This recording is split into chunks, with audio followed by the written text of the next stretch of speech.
Hello everyone, this video introduces the $area function in the field calculator. The $area function returns the area of the current feature. The area calculated by this function respects both the current project's ellipsoid setting and area unit settings. For example, if an ellipsoid has been set for the project, then the calculated area will be ellipsoidal, and if no ellipsoid is set, then the calculated area will be planimetric. To create a new field named area,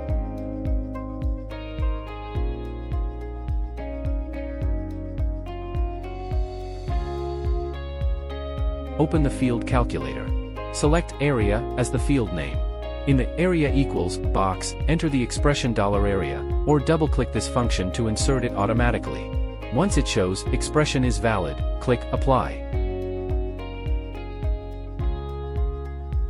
The area corresponding to the features will then appear in the area field. That concludes the introduction to the $area function. Thank you for watching.